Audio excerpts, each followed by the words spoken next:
Hello my dear students, welcome you all once second to my class. এবং আজকের এই ক্লাসটায় আমি রয়েছি তোমাদের সঙ্গে প্রেজেন্ট পারফেক্ট টেন্সের ডিসকাশন নিয়ে। এর আগের যে তিনটে ক্লাস ছিল টেন্সের উপরে ডিসকাশনের ব্যাপারে, সেখানে আমরা প্রেজেন্ট ইনডেফিনাইট, প্রেজেন্ট কন্টিনিউয়াস এবং একটা জাম্প করে প্রেজেন্ট পারফেক্ট কন্টিনিউয়াস টেন্সকে আলোচনা করে নিয়েছি। আজকের আলোচনায় থাকছে প্রেজেন্ট পারফেক্ট টেন্স।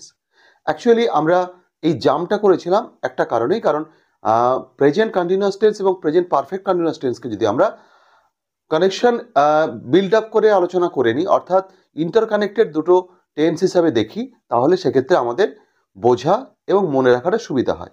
যাই হোক না কেন, আজকের আলোচনা শুরু করা যায়। প্রেজেন্ট পারফেক্ট টেন্স এই বিষয়টা বুঝতে গেলে আমাদের প্রথমেই মাথায় রাখতে হবে যে একটা কাজ হয়ে গেছে বা শেষ হয়ে গেছে এরকম যখন বোঝাবে তখন কিন্তু হবে ভার্বের প্রেজেন্ট পারফেক্ট টেন্স। আমি রিপিট করছি, একটা কাজ হয়ে গেছে বা শেষ হয়ে গেছে এরকম বোঝালে প্রেজেন্ট পারফেক্ট টেন্স। মানে বিষয়টা এরকম ভাবে যে আমি ভাত খেয়েছি, খাওয়া কাজটা হয়ে গেছে। সে বাড়ি গেছে, যাওয়া কাজটা হয়ে গেছে। এইরকম বিষয়টা অ্যাকচুয়ালি কাজটা হয়ে গিয়েছিল এটা নয়, এটা হলে কিন্তু চলে যাবে পাস্টে। এইখানে দাঁড়িয়ে একটা বিষয় ছোট্ট করে একটা ওয়ার্নিং বলবো না, দ্য স্ট্যাচুটরি ওয়ার্নিং দিয়ে রাখি। ট্র্যাডিশনাল যে সমস্ত গ্রামার বইতে সেখানে একটা ডেফিনেশন বা কনসেপ্ট হাইলাইট করা হয়, একটা কাজ হয়ে গেছে, শেষ হয়ে গেছে, কিন্তু তার ফল এখনও রয়েছে, এইরকম বোঝালে প্রেজেন্ট পারফেক্ট টেন্স হয়। এই ফলের ব্যাপারটা বুঝতে গিয়েই ছাত্রছাত্রীদের একটু সমস্যা হয়, কারণ ওদের যে সমস্যাটা হয় সেটা হচ্ছে এই যে কিছু ক্ষেত্রে আমরা ফল বোঝাতে পারবো, কিন্তু কিছু ক্ষেত্রে বোঝানোটা একটু চাপ আছে। মানে বিষয়টা এরকম ভাবে, আমি একটি কলম কিনেছি, কলমটা আমার কাছে রয়েছে, এটা আশা করতে পারি, কিন্তু আমি তাকে অপমান করেছি বা সে তাকে গালাগালি দিয়েছে, এর ফলাফল আমি দেখাবো কি করে? এটা তো মানসিক ব্যাপার, এটা পুরোপুরি মানসিক ব্যাপার, এর ফল দেখানো একটু সমস্যা আছে। তাই ফলের ব্যাপারটা মাথা থেকে বের করে দিয়ে আমরা একদম স্ট্রেট ফরওয়ার্ড আলোচনায় ঢুকবো যে কোনো একটা কাজ হয়ে গেছে বা শেষ হয়ে গেছে এরকম বোঝালে আমরা প্রেজেন্ট পারফেক্ট টেন্স রয়েছে ভার্বটা, এই ব্যাপারটাকে মাথায় রাখবো। তো বিষয়টা হচ্ছে এই জায়গাটাতে এই সমস্ত ক্ষেত্রে আরও একটা ভুলভাল ধারণা অনেক দিন ধরে প্রমোট করা হয় বা হয়ে চলেছে, এখন হয়তো একটু বন্ধ হয়েছে। ওই সাধুচলিতের ব্যাপারটা, ইয়াছি, ইয়াছো, ইয়াছেন এরকম যদি থাকে ভার্বের ক্রিয়াপদের শেষে, এরকম একটা ব্যাপার শেখানো হয়। আমি আবারও বলি, এই সাধু ভাষার প্রয়োগের উপরে মানে ভাবনা চিন্তা করার কোনো দরকারই নেই, কারণ আমরা এখন সাধু ভাষায় কেউই কথা বলি না। ফলে একটা স্টুডেন্টকে যখন আমি বলবো যে ইয়াছি, ইয়াছো, ইয়াছেন এরকম আছে কিনা দেখো, সে খুঁজেই পাবে না। আমি বাক্যটা বলছি, আমি ভাত খেয়েছি, তাহলে এই বাক্যটার সঙ্গে সে যখন ইয়াছি মানে রিলেট করতে যাবে তখন কিন্তু সে সমস্যায় পড়ে যাবে। ফলে এই সাধু ভাষা সংক্রান্ত চাপটা ওদের দেওয়ার দরকার নেই। পরিষ্কার ছোট্ট করে একটা মেমোরি টিপ তোমরা মাথায় রেখো, বা আপনারা যারা দেখছেন গার্ডিয়ানসরা রয়েছেন তারা একটু মাথায় রাখবেন, একটা কাজ হয়ে গেছে বা শেষ হয়ে গেছে এরকম যখনই বোঝাবে, ব্যাস বাংলা বাক্যটা যখন আমরা ভাবছি বা পড়ছি বা লিখতে যাচ্ছি তখন আমরা ভার্ব সেকশনটাকে একটু বিশেষ গুরুত্ব দিয়ে দেখব। টেন্সের যে কোনো আলোচনায় আমাদেরকে প্রথম এবং প্রধান যে বিষয়টা গুরুত্ব দিতে হয় সেটা হচ্ছে ভার্ব সেকশনটা। তো একটা বাক্যের ক্রিয়াপদীয় অংশে যে জিনিসটা পাচ্ছি আমি, সেই শব্দটাকে আমি কি রূপে পাচ্ছি, মানে কি রূপে বলতে এখানে আমি আবার ওই ইয়াছি, ইয়াছো, ইয়াছেনের রূপ খুঁজতে যাব না। আমি রূপ বলতে বলতে চাইছি পড়ে কি মনে হচ্ছে যে হ্যাঁ একটা কাজ শেষ হয়ে গেছে বা একটা কাজ হয়েছে, এরকমই যখন বোঝাবে তখন প্রেজেন্ট পারফেক্ট টেন্স।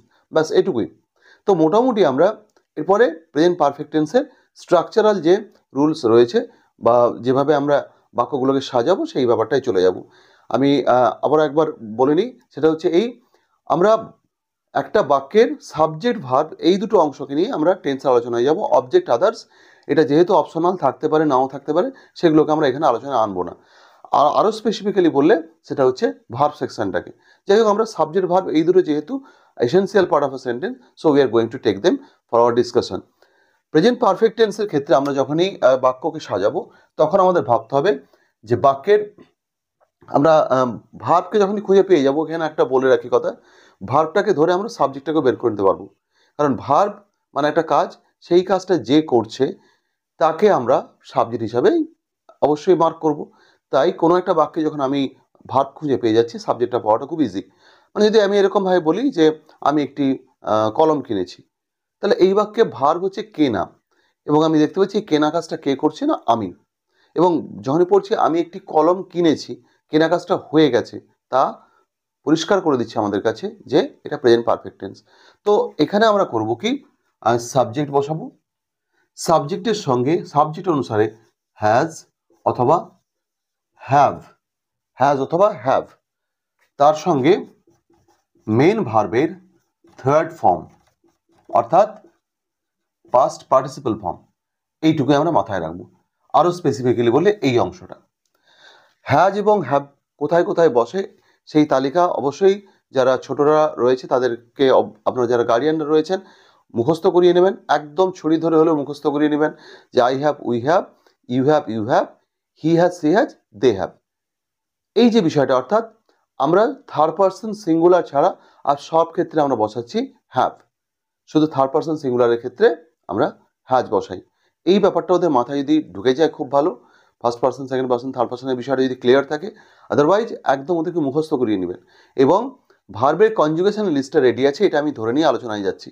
তো যাই হোক, এই যে স্ট্রাকচারটাকে আমরা যদি একটু ফলো করি, তাহলে আমি, আমি পরে নিঃসন্দেহে হ্যাজ অথবা হ্যাভের মধ্যে হ্যাভ বসবে, আই হ্যাভ। কেনা ইংরেজি বাই, তাহলে তার থার্ড ফর্ম হচ্ছে bought, I have bought a pen, একটি কলম। এটা অবজেক্ট, অবজেক্টটাকে আমরা পরে ভাববো। এই পার্টটা যদি ঠিকঠাক করে ফেলতে পারে তাহলে কিন্তু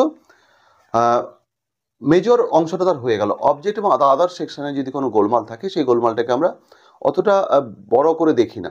হ্যাঁ, অবশ্যই সেটা ভুল বলেই গণ্য হয়, কিন্তু সেন্টেন্স কনস্ট্রাকশনের ক্ষেত্রে, specially in case of the lower class students, whenever we judge their writings, so quite naturally we first try to find out whether they have done the subject verb agreement correctly or not. এই পোর্শনটা যদি তারা ঠিকঠাক করে ফেলতে পারে, তাহলে কিন্তু তারা বাক্যের মেজর পার্টটা ঠিক করেছে বলেই আমরা ধরি। এরকমভাবে আরেকটা বাক্য আমরা নিতে পারি যে সে বাড়ি গেছে। তো আমরা যদি ধরি গেছে, এই কাজটা হয়ে গেছে এবং ডেফিনেটলি প্রেজেন্ট পারফেক্ট টেন্স, আর এই যাওয়া কাজটা করেছে সে, তাহলে সে কর্তা, তাহলে আমরা হি লিখবো, হির পরে হ্যাভ বা হ্যাজের মধ্যে হ্যাজ বসবে। গো, ওয়েন্ট, গন, থার্ড ফর্ম, তো হি হ্যাজ গন হোম। তো এইখানে একটা বিষয় বলে নিই, কিছু কিছু বাক্যের ভার্বটা দেখে মনে হবে যে এটা কিন্তু ভার্বের যে লুক বা তার যে নেচারটাই দেখে মনে হবে এটা প্রেজেন্ট পারফেক্ট টেন্স, কিন্তু একটু সতর্ক থাকতে হবে, পুরো বাক্যটা পড়তে হবে। এইখানে এই জন্য স্ট্যাচুটরি ওয়ার্নিংটা খুব ভালো করে একটু মাথায় রাখবেন বা মাথায় রেখো তোমরা, যে এইটা ছিল সে গতকাল বাড়ি গেছে, good, he has gone home. তারপরে যদি ইয়ে স্টার্টে থাকে তাহলে কিন্তু হয়ে গেল, তাহলে কিন্তু আমরা আর প্রেজেন্ট পারফেক্ট টেন্সে করবো না। এটা ছিল সে বাড়ি গেছে, হি হ্যাজ গন হোম, কিন্তু সে গতকাল বাড়ি গেছে। যখন এই পাস্ট ইন্ডিকেটিভ কোনো শব্দ ঢুকে যাচ্ছে, অতীত নির্দেশক কোনো শব্দ ঢুকে যাচ্ছে, তখন কিন্তু আমরা কোয়াইট ন্যাচারালি এটাকে আর প্রেজেন্ট পারফেক্ট টেন্সে রাখবো না, ওটা নিয়ে চলে যাবো সিম্পল পাস্টে। সেই আলোচনা কিন্তু আমরা পাস্ট ইনডেফিনাইট যখন আলোচনা করব সেইখানে এই ব্যাপারটাকে আমরা ক্লিয়ারলি বুঝে নেব। তাহলে মোটামুটি দেখে নিচ্ছি যে অতীত সূচক শব্দ থাকবে না এরকম বাক্যে যদি কোনো কাজ হয়ে গেছে বা শেষ হয়ে গেছে বোঝায়, তাহলে প্রেজেন্ট পারফেক্ট টেন্সে আমরা যাব।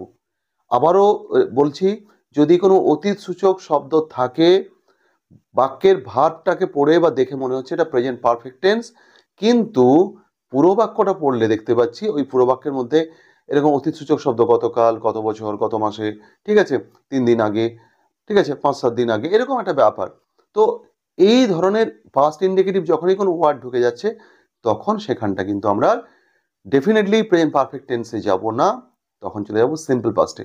এবং সিম্পল পাস্টের রুলটা কিন্তু আজকে যেহেতু আমি শেখাইনি, তাই আলোচনা নিয়ে যাচ্ছি না। প্রেজেন্ট পারফেক্ট টেন্সের আলোচনা কিন্তু মোটামুটি এইরকমই, যতটা হলো সেটা যথেষ্ট। দুটো কথা বলে শেষ করব, সেটা হচ্ছে টেন্স সংক্রান্ত যে কোনো আলোচনা ফ্রুটলেস বা ফলহীন হয়ে যাবে, নিষ্ফলা হবে, যদি না এটাকে বুঝে নিয়ে আমরা রেগুলার প্রয়োগ করতে থাকি। আগেও বলেছি, আবারও বলে দিচ্ছি, স্টুডেন্টস যারা রয়েছে তোমরা নিজেরা অথবা যারা গার্ডিয়ানসরা রয়েছেন, আপনারা যদি দেখেন বাচ্চাদেরকে যে প্যাটার্ন অফ সেন্টেন্স শেখানো হলো, সেটাকে সামনের অন্তত সপ্তাহখানে তাকে ধারাবাহিকভাবে ওইটাকে প্র্যাকটিস করাতে থাকুন, either in written form or in spoken form. সবচেয়ে সুবিধা হচ্ছে স্পোকেন ফর্ম, কারণ ওদের খাতা পেন আনতে হয় না, লিখতে হয় না, বাচ্চাদের অনীহার ব্যাপারটা অনেক কমে আসে। মুখে মুখে বল, বাচ্চাটা একটা খেলনা ভেঙে ফেলেছে, the baby has broken the toy বা ব্রোকন আ টয়। দেখা গেল আমি একটি গাছ লাগিয়েছি বা তুমি একটি গাছ লাগিয়েছো, you have planted a tree.